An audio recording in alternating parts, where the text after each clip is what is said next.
Hello and welcome to another episode of Reworked.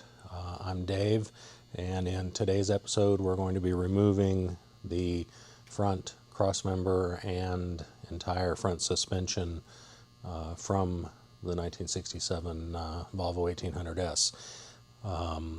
Now, I'll have another episode about engine removal, but I bring that up because this episode is only going to cover removing the steps needed to lower the front suspension if the engine has already been removed. In general, once the engine's already been disconnected and removed, it's not very difficult to remove the front suspension. You disconnect the front brake lines at the junction between the hard line and the soft line in the fender wells. You have to disconnect the steering column. I did not want to take apart the joint of the steering arm to the bottom of the steering box. I left that alone. So what I ended up doing was disconnecting the steering column at the rubber flex joint up here behind the brake booster, and disconnecting the horn wire, then disconnecting the steering box from the inside of the engine bay, and then on the passenger side similarly disconnecting the steering idler arm. Then all you're left with is the front sway bar, which is 4 bolts, and then the 6 bolts that hold the frame, the lower, the front cross member to the frame of the car. There is one caveat, and that is the clutch master cylinder to slave cylinder line.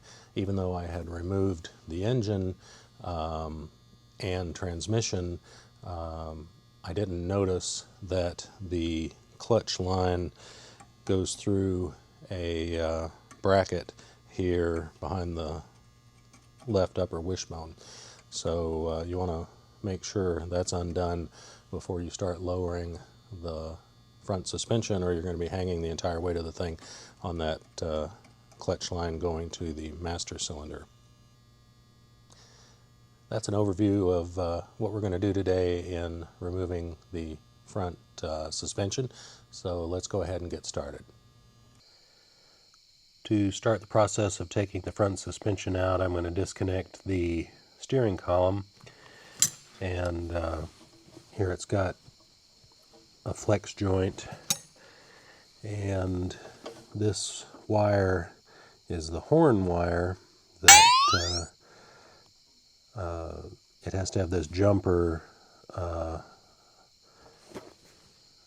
across the rubber flex joint. Well, the horn wire goes down the inside of the tube, comes out the other end of the steering box, but this wire, maybe this is the ground wire for the horn. In either case, you take it off on either end of either side of the flex joint, and I've taken out this 9/16 bolt, and I'll spread this area where it grips the splines a little bit, and then when I've undone the bolts that hold the steering box to front suspension components, then we'll be able to pull the lower steering column out. Now I need to take out these two 11/16 nuts, castellated nuts with cotter pins through them, that tie the steering box pitman arm to the tie rod. And once I've done that, I can take the 3 bolts that hold the steering box to the body, and assuming that I've broken free the splines up at the rubber joint then I should be able to remove the steering box and the lower steering column out of the car. I'll have to deal with, here's the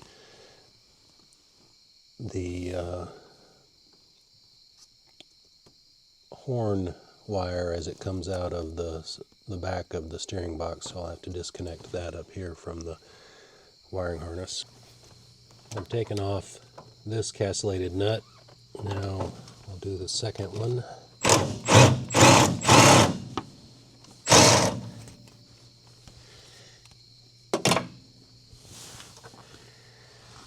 Alright.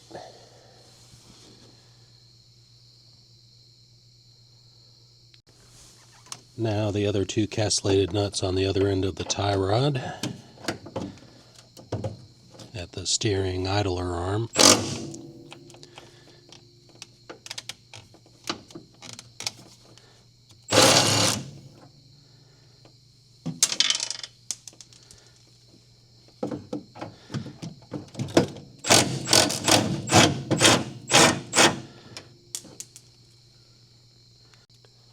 Next we'll remove 3 9/16 bolts that hold the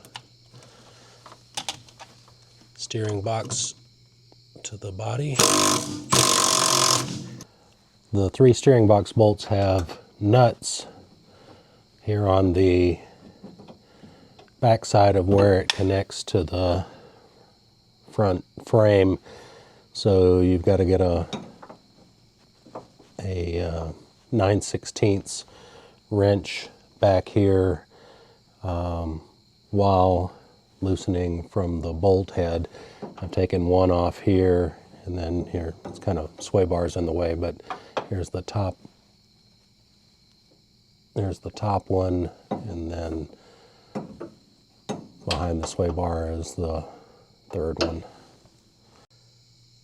Now I have the steering box and lower steering column all unbolted.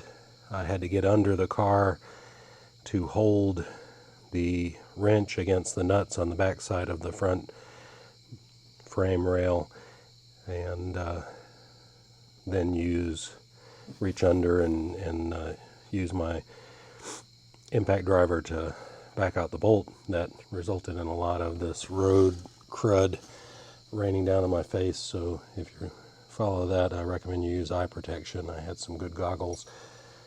And here you can see that it's almost right here. The splines are almost out of the rubber joint.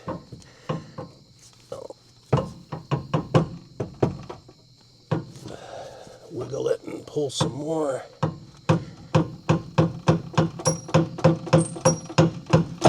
And I'll probably have to put the camera down. So I ended up having to tap on it with a rubber mallet, but here's the splined section coming out.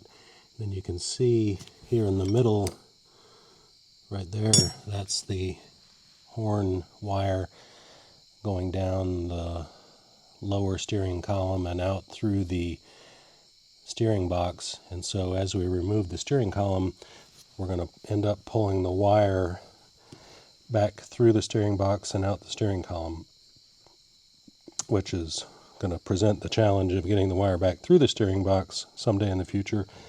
The last time I did it, I took some welding wire and taped the wire to it and threaded it through the steering column and the steering box. So continuing.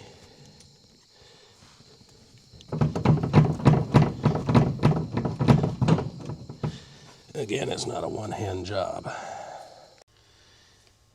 Here's the geometry of the steering column to steering box, steering arm, and then the link to the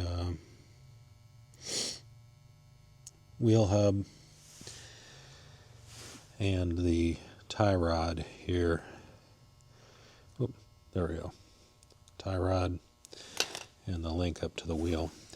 So the Volvo parts manual shows the tie rod going into the steering arm from above.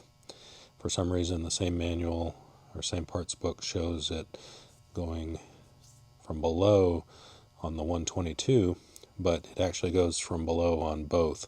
So that's an error in the parts diagrams.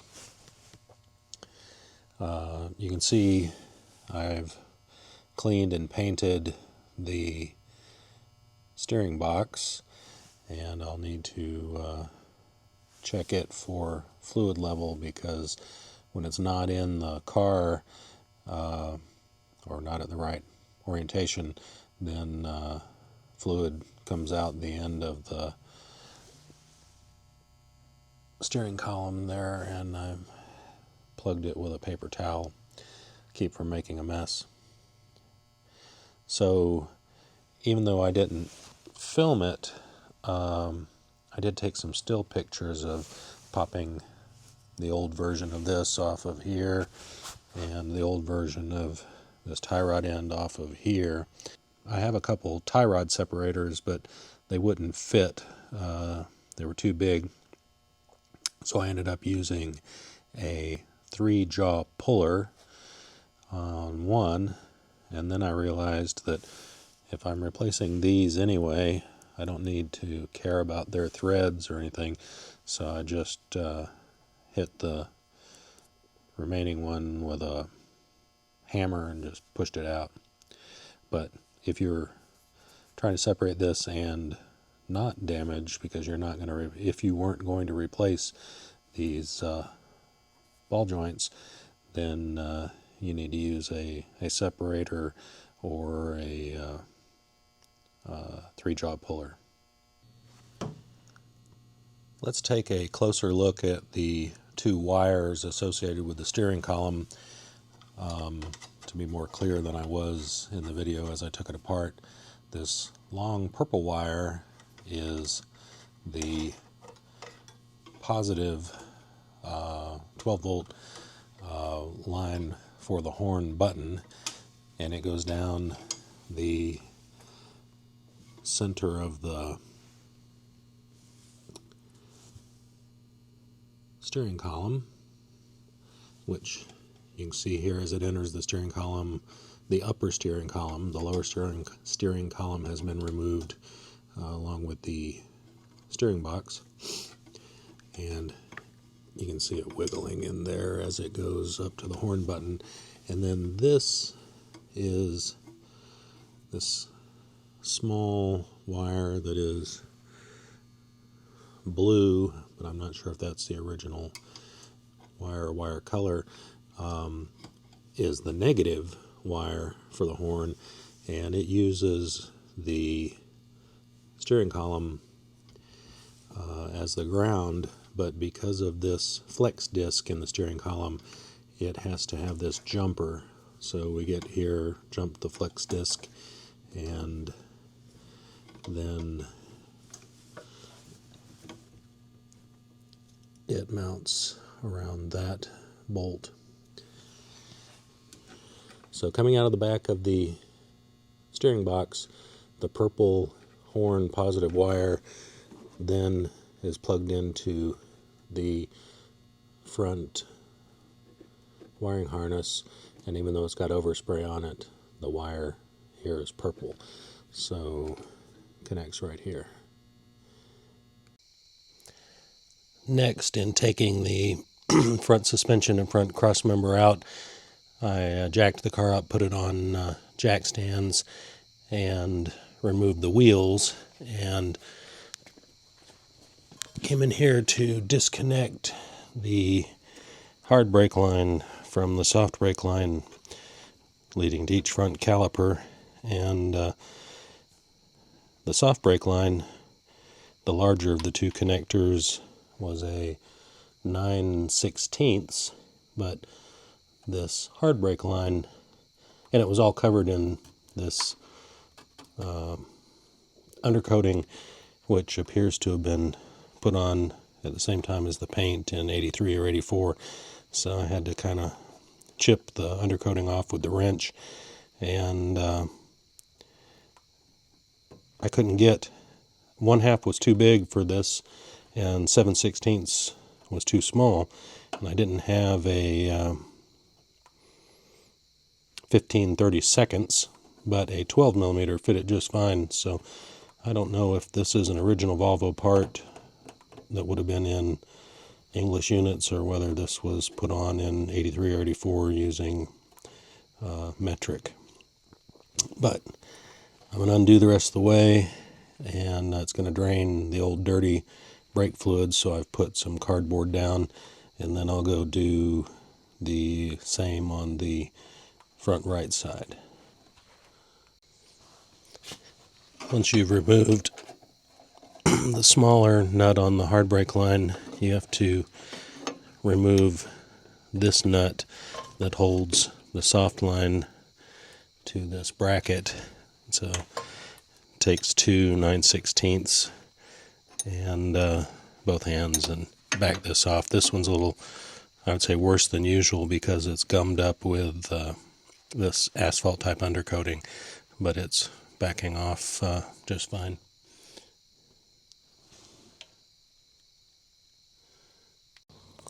Underneath the front end of the car now, we're going to remove the front sway bar, which has 2 bolts, 2 9/16 on each end of the sway bar, and then the 3 bolts, also 9/16 of the steering idler arm. And then with that disconnected, I think there's nothing holding the front end except the main bolts that hold the main front cross member to the body. So we ought to be able to undo those and lower the front suspension.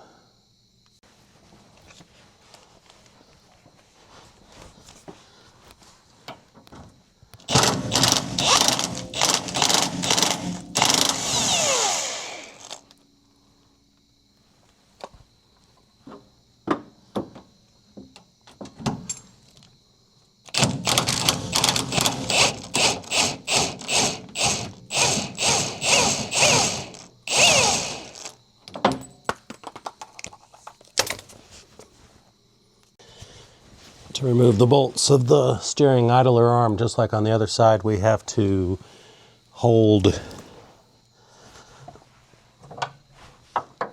the bolt head on one end and remove the nut on the other.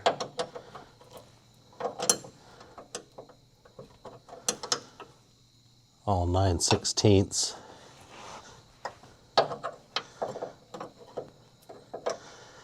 And I'm wearing eye protection because all sorts of undercoating and other stuff falls out.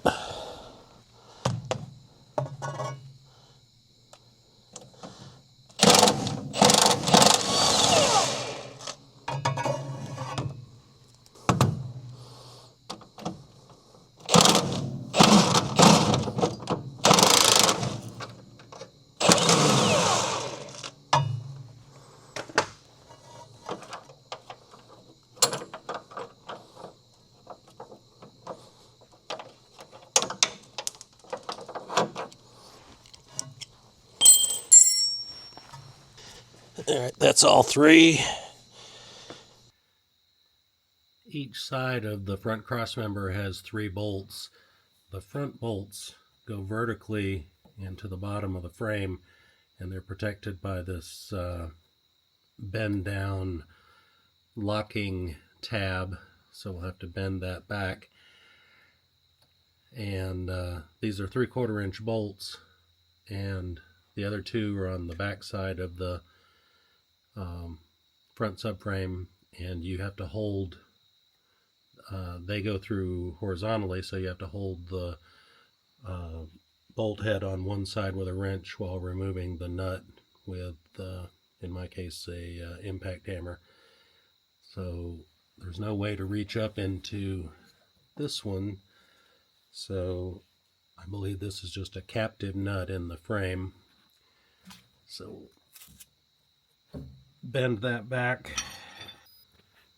So I used a small pair of pliers to start pulling this back and then tapped it out of the way with a hammer and a punch because I needed enough room for the 3/4 inch socket to get around it.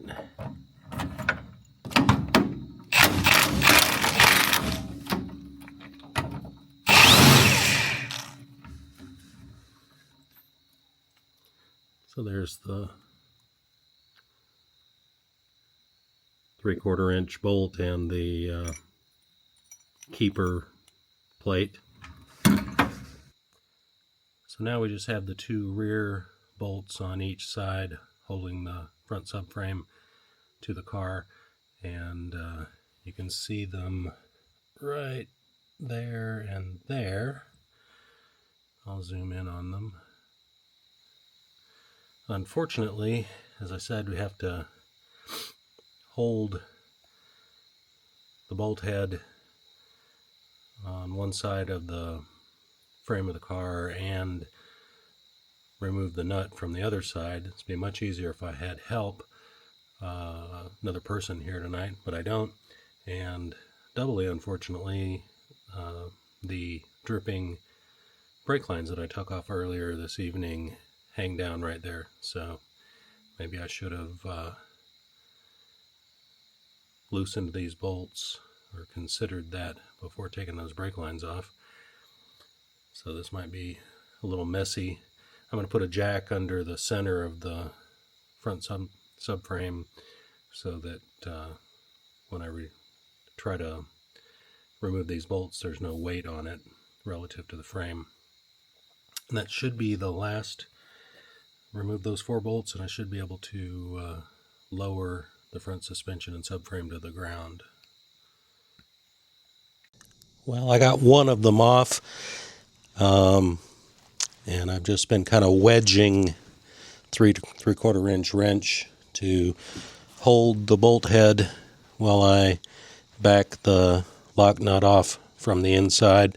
It's taken a few tries. A lot of times the wrench falls off, but I got the first one in 4 tries, and so I'll give this one another shot. Well, it took a lot of tries, particularly on the rearmost bolt on the passenger side. Eventually what I did was I got this big block of wood and put a battery to hold the wrench in the side-to-side dimension, and then it was wedged up against the back of the fender well, and that attempt did it in 1 try. So I'm going to pull that bolt out now and then lower the front subframe, and I'll be on the lookout for shims. The last one of these I took apart, my other 67 had shims between the front subframe and the frame of the car to deal with I guess imperfections in either the shape of the frame or the shape of the front subframe. I think right there maybe is a stack of shims in here, but I want to keep track of how many shims and where they are so that the geometry is the same when I put it back together. Now I'm going to lower the jack, and hopefully the subframe is balanced well enough on it and it comes down balanced and nice and smooth. One thing I noted while taking those 4 rear bolts off is that the rearward most of them on both sides had 2 washers, one under the bolt head, one under the nut. The 2 that were a little forward, kind of the middle bolts, they only had a washer on the bolt head side, no washer behind the nut. I'll have to look at the part drawing, the assembly drawing, to see if that's correct. All right, so now I'm going to lower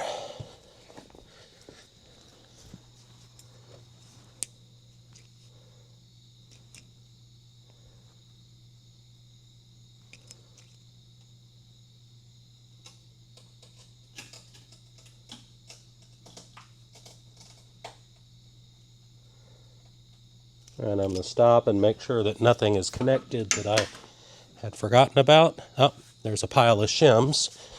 So here's the shims that came out of the left, the driver's side. All looks good, so I'm going to keep resume lowering.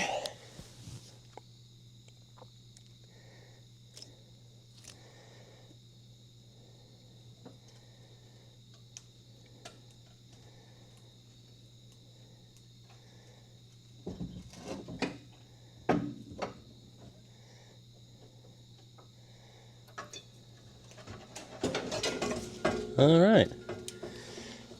Only bad thing is I was using the front subframe to support the starter, and now it is hanging on its power cord, which is not good. But I'll support it up here on the brake booster. And I think we have succeeded. And it balanced pretty well. I didn't see any shims fall out of the other side. I'll go look.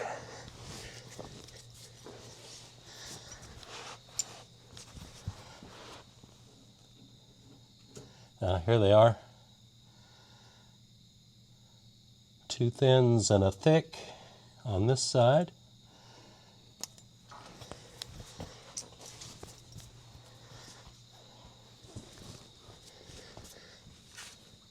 And passenger side, or the driver's side, appears to just be 2 of the thick.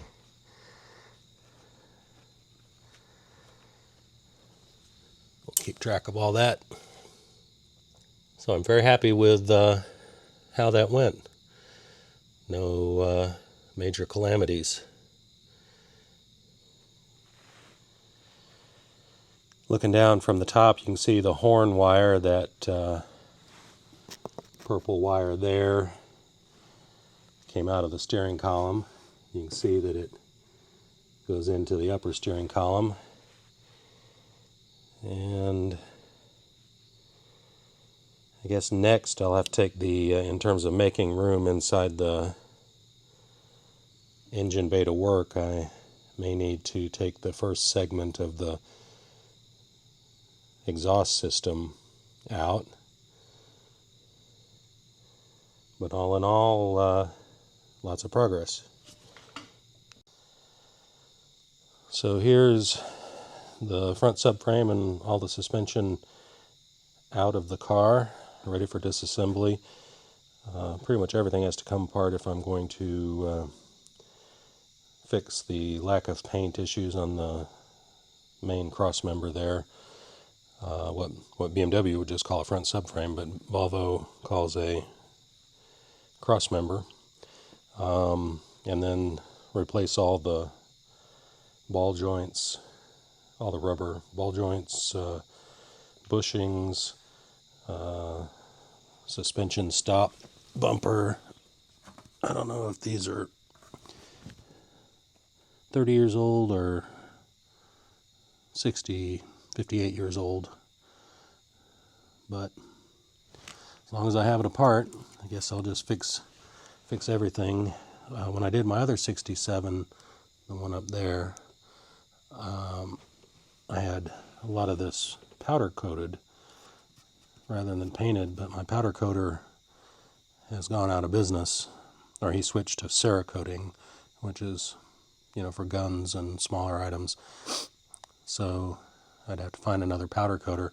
I did like the quality of the finish on the powder coat of the crossmember and pieces like this.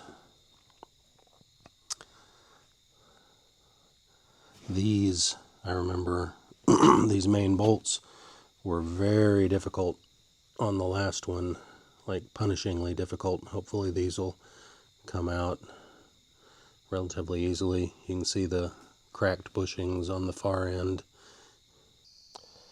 So with the front crossmember and the entire front suspension out, first thing I'm going to do is clean it up, degrease it some, then I'll start taking it apart. I don't want to use things that strip the paint. The best degreaser I've found is O'Reilly's Brake Clean, but it takes away the paint too. So since I just want to clean this up first and kind of assess what paint there was, I'm not going to use Brake Clean if I can help it. Just to see kind of a little experiment, I used Spray 9 degreaser on the passenger side and some Zep Orange Citrus or Heavy Duty Citrus on the driver's side. We'll see which works better. And then I might try my steamer. I have a little steam gun that might help in melting or removing the really thick, greasy gunk. And then probably a lot of scraping with plastic scrapers, usually sold as trim tool removers, and then a vinyl brush.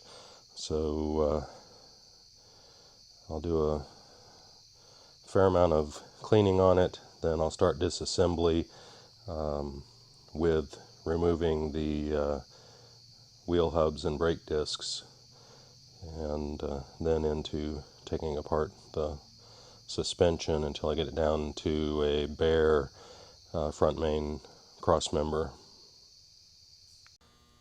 So that was removal of the front subframe and front suspension from the car. Went very well, I thought. Be a little smoother with a helper, somebody to hold a wrench on the bolt head while I work on the other side of the frame rail, removing the nut, but I was able to get it done by myself. Lowering it out of the car went better than I expected. If it's not balanced right, you could definitely have this fall over one side or the other, and it's pretty heavy. All in all, I would say it was successful. So we'll end this episode here, and next episode we'll start with disassembly and then on into refurb of components and the pressing of bushings, and depending on how long it takes, on into reassembly. Thank you. Please like, subscribe, and share, and hope this has been helpful.